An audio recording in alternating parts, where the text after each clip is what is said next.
All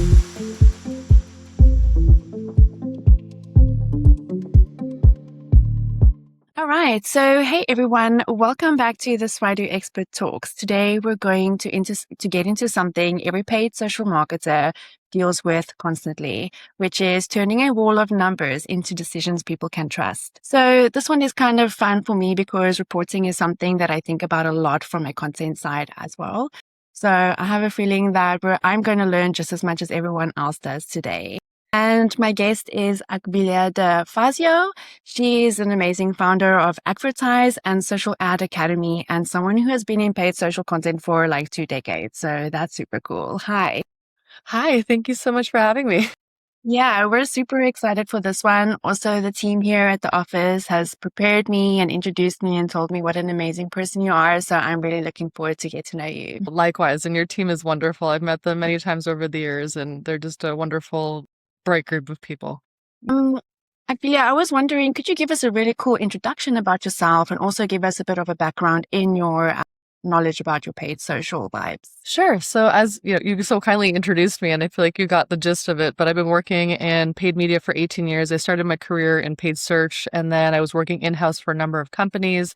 And almost 12 years ago, I took the leap and launched my agency. And over time, we've kind of refined it more to just focus on paid social and mostly work with e-commerce brands, consumer lead generation, events, and apps, and across all paid social platforms. So mostly on Meta, but we also diversify into TikTok, Snapchat, Reddit, Quora, LinkedIn, Pinterest, you name it. We've probably touched it for some client. Yeah, exactly. Because those are like the super popular applications at the moment and where a lot of people are getting their information from today. So since you've just mentioned that you work with all brands, with all sizes, what has changed the most in paid social over the past few years? Oh, goodness. Yeah. And just in the last week, there have been so many rollouts of new features. So things are always changing. But at the core of it, the biggest thing that we probably have seen over the last couple of years, since I've been doing this so long, audience targeting was such a big part of my job for so many years. And in the last several years, that's really changed to where we let the platforms use their AI and automation to really find our target audience, where we don't really have to do that anymore. And now we target per se with our creative, and the strategy has really moved to creative strategy where we don't have to, we can use tools, but I feel like we still need that human creativity to come up with novel ideas and strategy around that. And our creatives technically do the targeting for us. Yeah. A lot of experts talks that I have been doing with people, even though we bring AI into the conversation, every conversation lately, I always seem to get the final answer is that we always need that human touch. So I'm really also glad to kind of hear that from your guys' side. So my next question I'm really curious about, and I was thinking about like potentially what the answers would be, because I think a lot about building reports, like kind of just assume more data automatically means the clarity. But I know that that's not always true. And I've learned that myself. So from your perspective, what does a great paid social report look like today? And kind of what separates the report that informs one and that drives the decisions? Great question. So a great report from, what I've done over the years and have evolved my reporting process and gotten feedback from clients. We have reports where we see the data, but the client really just wants to know, okay, great, I can look at the data, but tell me, what's the story behind it? What do the metrics mean? And not just in a silo, like what story do they tell from the customer journey and with the creative, the campaign type? So it's really important to say what happened, address the why, and always come prepared with your, what you're presenting to the client in any medium, whether it's through email, through dashboards, through phone calls, that you tell what the plan is going next, given the data, because some days you have a good week, other times you don't. That's natural. And I think it's really important just to tell what went well and what did not, and what you're going to do about that as it relates to the data.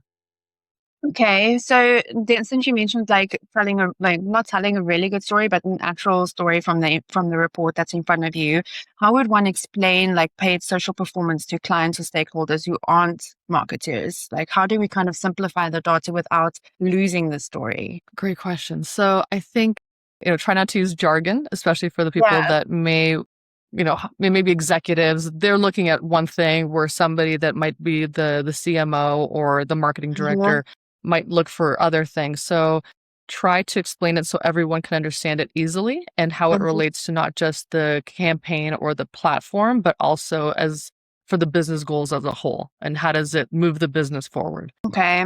So like within that story, I think it helps the person that needs to present the story, of course, to kind of know who's going to be in front of them. But I don't think that can always be like 100% maybe guaranteed of who's going to maybe ask a random question. So kind of within that story, what makes a client walk away from a report kind of thinking, okay, this agency really knows what they're doing? It's really important to just be transparent and proactive. You never want a client to see in their own dashboards, or if you're using a shared one, I feel like a lot of clients have a shared one, but they're probably looking at a lot of internal metrics as well. And they can see when there's a dip. And you never want to be on the receiving end of like what happened. You should always know what's going on the account, treat it like it's your own. So be transparent, be proactive, say, hey, this changed. And clients don't expect you to be perfect, but they want to understand what happened. Is this a platform thing? Is this just kind of what we see on a weekly basis, the fluctuations in certain platforms? Maybe it's seasonality. I think as long as you are transparent and address the issue and say, here's what happened, here's why I think it happened, and here's what we're going to do about it. That's what really differentiates it. I feel like for me, I'm very transparent and I don't make excuses. Humans make errors. I really, I haven't, knock on wood, I haven't had big errors over my career, but it's normal to have something happen. Maybe you miss something, or maybe it's a platform issue, but I think it's just important to communicate with your client, because then they know they can trust you, and you're not always saying everything's great. And then, they're coming to you like, what happened?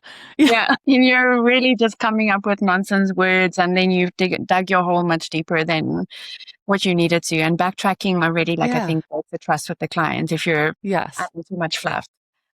Yeah. And I feel like I've had people in the companies that I've worked at, or, on the client side, where they didn't have an answer, but they would make one up. And I think like what I've learned over time, it's like, say, let me look into this, then really look into it, come back to the client. They're asking the question in real time, maybe in a meeting, but I think it's totally okay if you don't have the right or the best answer to give to them in that moment. And it's okay to say, let me just review this and get back to you with some meaningful insights. And I think that will be much more valued by the client. They'll respect you more, back to the whole trust and reliability thing. I think it just comes down to that at the end.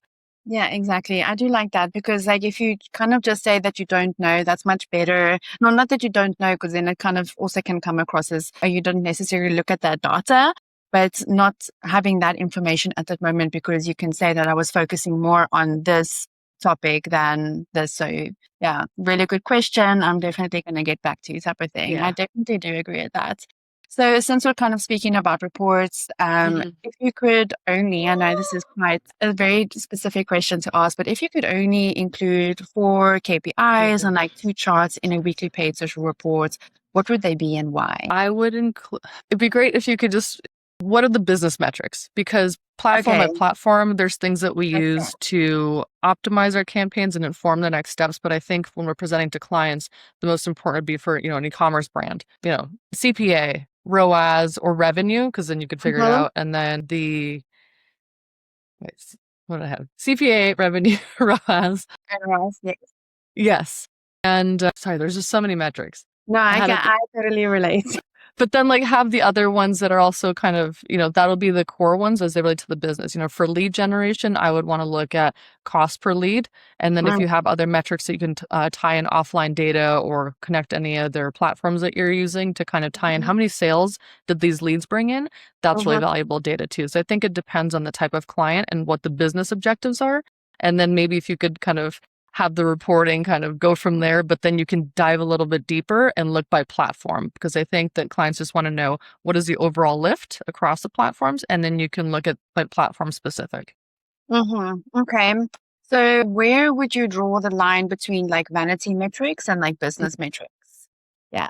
So vanity metrics like click-through rate, video views, engagement metrics, those are all helpful to know. They're indicative of certain things that are going on in a certain platform, in a certain campaign, but that doesn't really tell the client much in terms of, okay, great, but at the end of the day, I want to know how many leads did you bring in? How many purchases did you bring in? Yeah. And those inform me as the account manager, but for the business, they're less important because they just want to see the overall lift. Mm. So that's kind of where I separate it. So business metrics versus advertising metrics. Okay. And what would kind of be like earlier signs that a campaign would need the attention? So would it kind of be things like creative fatigue, rising CPA, or like audience saturation? Exactly. So I want to see, is it efficient as we're scaling? So I'd look at CPA, I'd look at, okay, is that rising? Is click-through rate decreasing? Is frequency increasing? I'd also look at CPMR, so unique CPMs, to see, are we kind of saturating that audience too much? How many unique people are actually seeing that to become new customers? Or, if you're driving leads, that's a really important metric where I'm starting to see, okay, do I need to refresh the creative? Do I need to expand my audience? If we're not, the best practice and what we're seeing the most success from is broad targeting. But if you're still Okay. kind of doing that niche targeting, that could be an indicator that maybe your audience is saturated. You need to go a little broader for your level of budget. Maybe if it's performing well, we're talking about if it's not performing well, then I wouldn't really touch budget. I wouldn't scale that until I figured out the other things. But typically I look at those metrics and I go to the creative first and assess what changes can we make first here.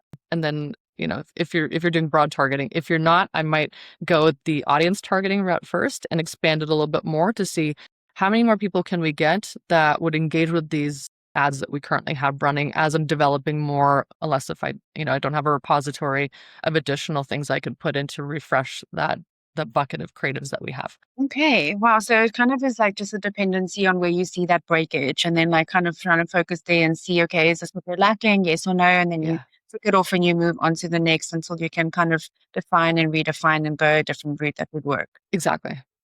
Okay, super cool. So I honestly hope that some people are taking notes, because I think that it's really insightful to understand what a good report looks like, and if you understand what that report is generating, and before you show that to your client, what you're going to be sharing. And this part I kind of find a little bit personal, because most confusing for me is like an outside an outside social day to day, comparing performance across like total different platforms can be a little bit overwhelming. So I know that many marketers advertise like across, like we've mentioned, Meta, LinkedIn, TikTok, and Pinterest, and Reddit. How should one necessarily compare performance across all these type of platforms without comparing apples to oranges? So it's important to have, how many, say you're managing all of your paid media. It's important to know how many sales, what the revenue, what the spend was. So that was the fourth metric I actually forgot that I spaced on earlier. I was thinking about the other ones where I'm like, well, we can't calculate those without the knowing what the spend was.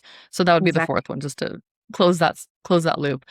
Yeah. But then overall, having a report for every platform, because it's important to also educate our clients and the brands that we work for about what are the benchmarks for that platform. Who's the audience? How do they behave naturally on that platform? Because, with Meta, you can get really big reach. You can convert really well. Their algorithm's more advanced than some of the other platforms from my experience.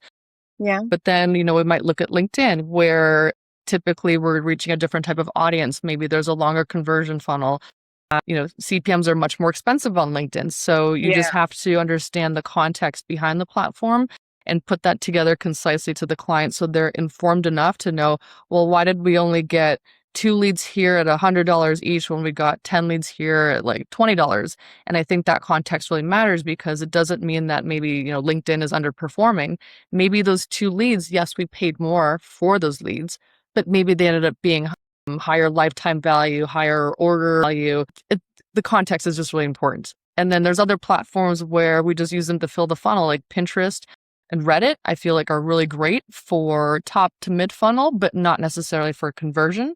So I think it's just part of that whole storytelling and giving context, and not necessarily looking at the numbers and saying, well, like, at face value, this one, we should just stop doing it because it underperforms. Where in reality, if we tie all the metrics and the data together, then we could tell that, like, well, actually, no, these are really high quality leads or high quality customers. But if we turn that channel off, that's a big loss to the business. So that's just really important to explain and educate your clients when you start working with them, and as things change or you diversify into more platforms, and really need to tie in that data together so you can make wise business decisions, but also wise advertising campaign decisions.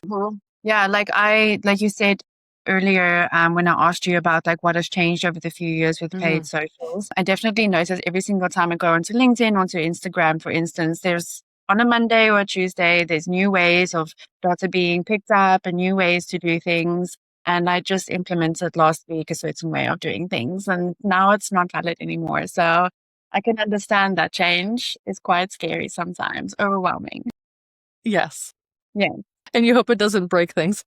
No, exactly. And then it does a little bit and everyone needs to pivot, and then you think of friends and then everything is okay in the world again. So I know that you said that there needs to be like a certain, like it's all about context and it's also about like a certain specific topic that you're going to be speaking about. But are there any metrics that you believe should be consistent across like every single social platform? Yes. So the business metrics, back to that, because those are consistent where we're looking at maybe, people on Meta, they might engage in different ways where, we have an engagement on Meta is defined as a click, a video view, a comment, share, save, reaction, where other platforms may not have all of those. And TikTok has a lot of other metrics where there's paid follows, where, you can't get that on Meta, to, looking at the account, and every platform has different ones. So I think that those ones are secondary, and those are the ones that, you could look at on a platform report.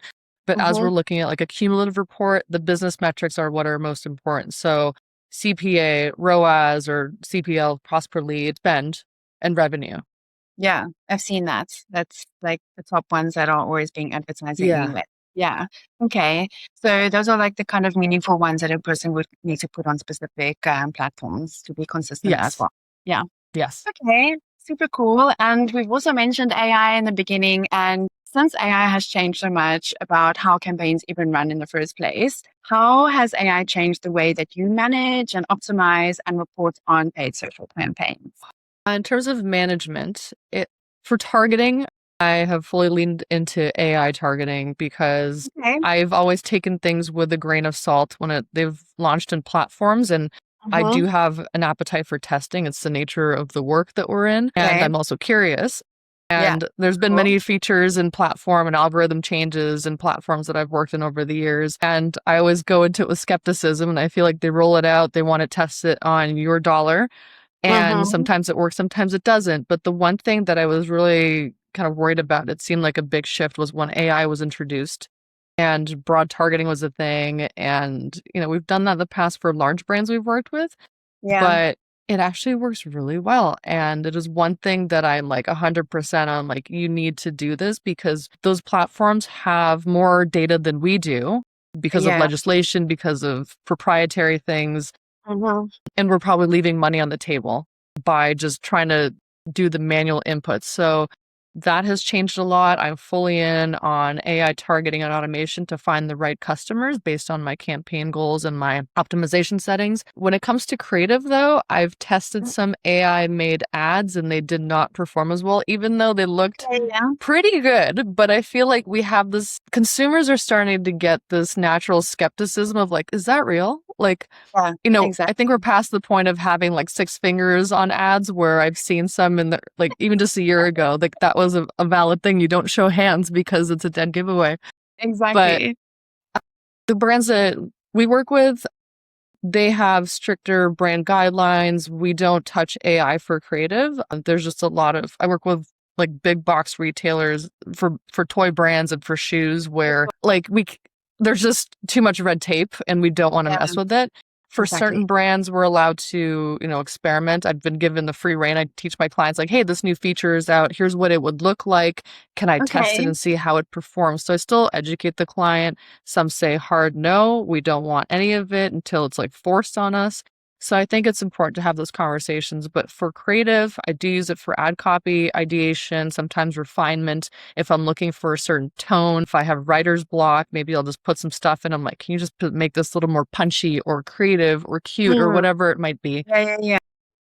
Also for landing page, I know that we don't do landing page optimization, but I still include that in my conversations with clients. So I do use AI for that to just assess like, let's have a conversation, because just because someone clicked an ad that I made doesn't mean my job is over, because if they go there and then they don't convert, it looks bad on me probably. But I'm like, let's look at the big picture. And then when it comes to reporting, That is the biggest area where I use AI because Okay. I've been doing this a long time. I'm great at math, but I am not an analyst full time. Like that is a big Okay. chunk of Yeah. my job. But as a human, I might miss something in the data. Like I've been doing this long enough to where like I know what to look for. I can see anomalies. I can dig into it and figure out where is the problem. But sometimes the data tells other stories that I might miss. So I do Yeah. use AI sometimes to give it a little more context of like, here's what we're trying to do. Here's what changed in the last week. What am I not seeing? So it does make it more efficient for me because reporting does take a big chunk of the front half of my week. I do weekly reporting for some clients. I do monthly reporting where it's a little bit more detailed. Detailed in the way that it's usually an executive summary. So like I have a lot of things I want to say.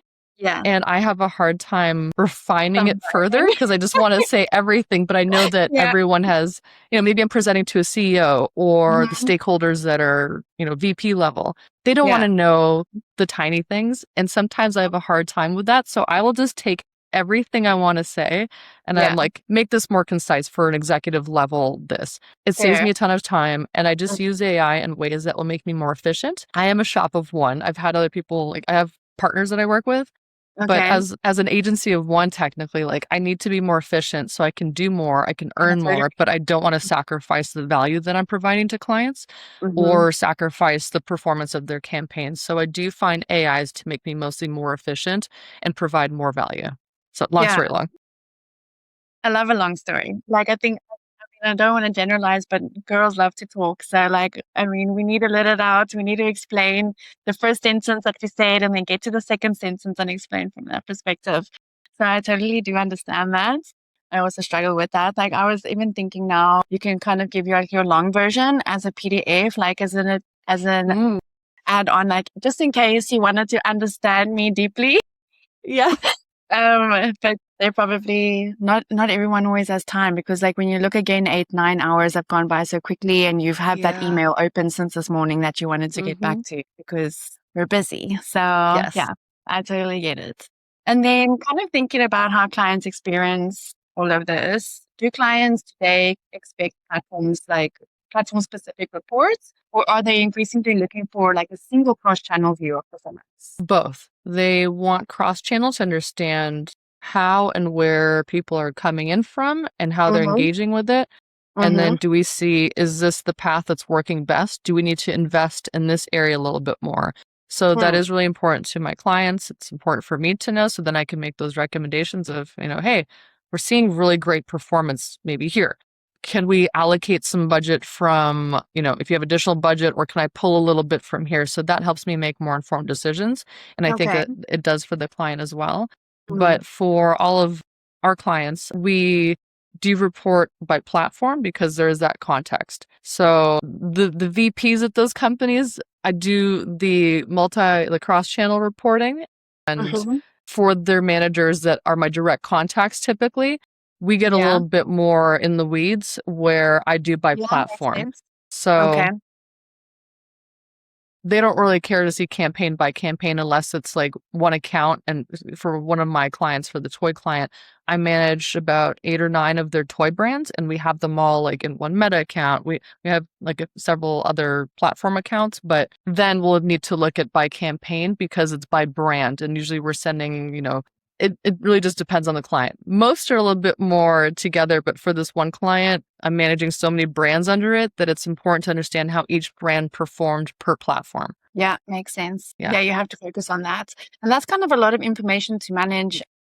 And then obviously you would give them a high overview of like the certain brand that has maybe not reached a goal or reached a goal that they might be curious about. So Yes. I think that's quite important. Do you like sit with your clients and like start with like setting goals and having an understanding of like where they want to go in the future? And like, do they change their mind also based on how it's going outside in the marketing world? Yes. I just had some of those conversations this week with one of my clients. Sometimes they'll say, we want to do this. Like, Mm. I've had clients say, oh, let's run an awareness campaign. I'm like, well, are you talking about awareness like you just want people to know about it? Or are you asking me to specifically do an awareness objective campaign? Because Yeah, two I always different. advise against that. I'm like, there's nothing like tangible that like, yeah, you get eyeballs, but they're not taking action. I'd rather have you spend your money with today's ecosystem of advertising to click something and go to your, like, leave the platform or purchase or whatever it might be. So I do come back to them and say, like, great, but here's what I recommend and why. Mm. When it comes to certain things that they're seeing in the wild, I did have a client come to me this week where they agreed with my recommendations of we need more creative diversity because looking at the data, we can see it's performing better when there's, video, images, user-generated content, partnership ads with creators, carousels, and things that are less polished these days. Mm-hmm. I feel like people can see when it's an ad, like just consumers, and they kind of, keep scrolling or they might get turned off. Like, you don't Exactly. want to be a dead giveaway that this is an advertisement at you right now. So I'm doing a lot of that educating through the data. And my contact agrees with me, but the marketing manager for a certain brand within their ecosystem said that, well, they're in charge of creative and they're saying we're going to go just fully branded polished from now on. And I was like, Okay. no, no, no, no. I was like, we can still do some of that because I get Yeah. that's important to your brand and that's kind of historically been the thing. But I'm like, you really need to evolve with how people are going to engage with it because a lot of times, sometimes I consult with smaller businesses Mm. and the CEO's like, this is who's going to buy my product and this is why they're going to love it. I'm like, yes, maybe. You don't know It's that for a fact. That's why you love it. But yeah. is it what someone else is going to be excited or passionate about or find useful? So I feel like I say yes, but we should also test A, B, and C. So I usually have to come back with some data and recommendations of like, well, we saw what worked well. Like it's helpful if you work with the client longer, so then you have more historical data Yeah, of course. rather than Yeah. like a new account and there's just a bunch of guessing. But I Mm. really try to, yeah, this comes back to education, data, proof, whatever you want to call it. And then just trying to get them to also be open to testing and not really just kind of silo themselves in one thing or one platform. I feel like diversification is really important in all areas Yeah, of marketing super. and advertising. Mm, mm. Yeah, it's super important. I think also that like the struggle could potentially be, like you mentioned earlier, for having an instance of the person that you're speaking to, presenting to, potentially not really understanding, but they're maybe looking over someone else's fence and saying, but this is working for them and I want this to happen like that, but it's not going to work for them. And you kind of know Yeah. it, you have experience with a similar brand as this person. So I can imagine that's a little bit of a tough one to have to Yeah. manage. Yeah. Yeah, and also have to guide. But I mean, hopefully people are a little bit more open today. Yeah. Yeah. I always And then, hope that too. I yeah, feel like earlier in my career, I didn't have the confidence to explain that as well. But I feel like I've had sure. this conversation so many times that I'm like, okay. It's like, I Yeah. know you hired me to do a job, but it's also my job to not just say, yes, I'll press some buttons and do what you're asking because Yeah. they hired me to do a great job and I need to push back sometimes. And if they say Exactly. no, then okay, like they have the ultimate say, but I could come back and say, well, here, it didn't really work great. Are Yeah, you but open we're to gonna go doing this this? direction. Yeah, Yeah. exactly. Yeah, yeah, yeah. So I think that's a good way. Sometimes I think like you can kind of feel defeated or overwhelmed and under pressure because I'm not sure about you, but I like take things from my work, like not personally, but you're proud of it. So like you Yeah. kind of want like also to help them and like you don't want to be a know-it-all as well. So you kind of need to Yeah. find that balance. I can imagine that's quite tough, but you have apparently like really amazing 2 decades of experience. So I'm sure that you've learned a lot of ways to do a lot of things. Yeah. Okay. So this has been like super practical for me. I've taken quite a lot away, and I know our audience is going to also want to take something away, even though we've mentioned many things. Yeah.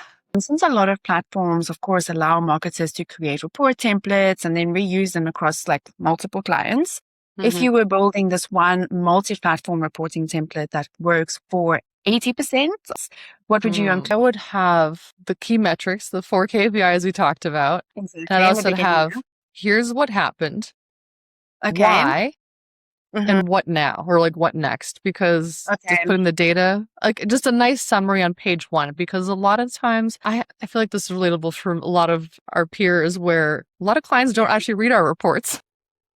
Exactly. And I've Yes, had them tell exactly. me this. They're like, Yeah. hey, yeah, like, but usually I have one person, if it's like a larger team, there's always one person that's like, I look forward to your reports because they're more on the analytics side of the business. Okay, so they get So like a I'm like, thrill. okay, I like, there's one person I know, like all I need is one person to acknowledge something from the report because then I feel like my time's not going to waste. But Yeah. I feel like get everything that's the most important on page one. And then if you want to go deeper, you can go on page two and see more by platform because, each one does have a different context to it. So Of for course. me, Yeah. that's what I would love to have for clients. That would make it easy for them to understand, but also give them the Mhm. option to dive in a little deeper if that's what they want. Okay, so like, how do you deal with clients that like don't necessarily read the reports and like send you an email or a message to say like, hey, what is happening over here? And you like, you just sent the reports. Yes, I don't want to make them feel silly because I also respect that people are Of busy. course.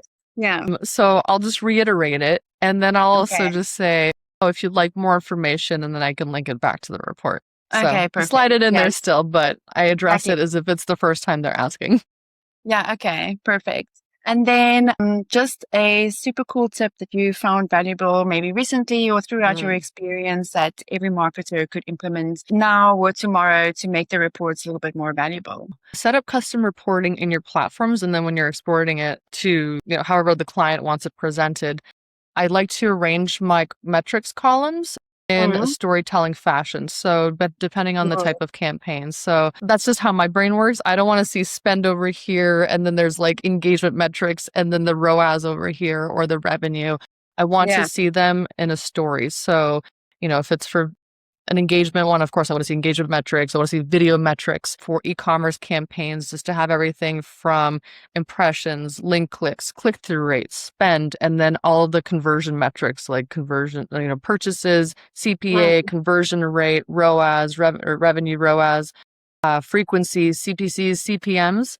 Mm-hmm. I like to see it in a particular way. So to be more efficient, set up your reports, save them, teach your team how to do that as well. So then they don't have to come back every time because, there's canned reports in a lot of platforms, but they aren't in the specific way that I want to digest the data. So I feel like it's really Okay. important for people to save time, but also be more efficient with your assessment of what's actually taking place. And then you can just import it or export it and it'll be nice and clean and give you everything that you need to make decisions wisely and quickly. Yeah, exactly. And then an AI summary just to like as an overview from that. Yeah, Yes. super efficient. I Yes. cannot imagine what maybe let's say 25 years ago would be like to have those type of reports. But I guess we didn't have so many social media. So I think they came together almost. Yeah. Yeah. Yeah. But I now it's almost a lot. forget it is, yes. And I'm having a hard time like thinking what was it like even before 2 years ago? Because I feel like AI just really came in Randomly hard. came up. Yeah, like everyone started using AI and we're like, I know that a lot of people were like very skeptical about it, not wanting to utilize it at Mm-hmm. all. A lot of people were saying you need to use your brain. So, and now they're having, I think, kids in school that are using it. And then I see a lot of like reels on Instagram where people that are millennials at the moment Yeah. that would like make a joke to say that they used to write their papers like a 10,000 word paper from not Yeah. even reading the book actually and just kind of making things up to Yeah. where they don't even do that anymore. So I cannot fathom the world today as like a child or what it was like 2 years ago or Yeah. even before COVID happened. We were all in a Yeah. completely different world. Mm-hmm. It's insane how we've Yeah, evolved. like I have a 6-year-old and trying to navigate that is very different from the way that like you grew up. And Yeah. I always keep coming back to not just with her, but I have nieces and nephews that are high school, college age. And I think about, like if these tools broke today, could you still figure Yeah. it out? And I feel like that's Yeah. really important to know, especially Exactly. if you're more junior level coming into paid media, that Mm-hmm. do you know the formulas? Like, do you know the definition of certain metrics? Do you know if it's good Mm-hmm. or bad? And I Mm-hmm. think that having that understanding, like, yes, it's more work to learn that, but I think Mm-hmm. that that can make you much more valuable, especially as AI starts to kind of evolve, maybe take over some things that we do as Yeah. advertisers. And I think knowing those things deep inside and not relying on something to tell you, I think that will make you much more valuable when you're trying to look for certain promotions and jobs. Yeah, I definitely do think so. I think like I can't remember the author of Only Thoughts and the proper title, but it's called morning journaling. And like where Mm-hmm. you do it with your hand and you like use your mind and you write throughout. I think even writing, I'm super Yeah. curious if physical writing will be a lost skill, because you can Yeah. even just speak to your device now. You don't even really need to type anymore. So Yeah, like I still have like a bump on my finger from writing so much when I was younger, and oh my now gosh, I pick. yeah. Yeah. I feel like people tell me don't have that, but I think about it, and now when I write letters or cards for people, my hand aches very quickly because I'm so out of Yes, practice. exactly. Like that muscle is not formed to hold the pen Yeah. anymore. So yeah, that's pretty sad. Yeah, we Hopefully the digress. future, yeah, we digress. Hopefully the future will be a much better place for all of us in a very positive sense, especially if people kind of use AI to add the spice, like you said, and go back to the basics of traditional ways of how to do things, because that's where we all Yeah. started. And I don't think Yeah. AI would exist without knowing all of that stuff in any way that we started with. So, yeah, this was such an amazing conversation. I really enjoyed chatting to you, and thanks for walking everyone through all of this really detailed and news that updates every single week. So, where can people go if they want to keep learning from you? You can find me at advertise.com and just my name on pretty much all social channels. But thank Yeah. you for the thoughtful questions. This was really great. Yeah, this was super great. I saw all of your interviews and you on Instagram, so I was really looking forward to meeting with you.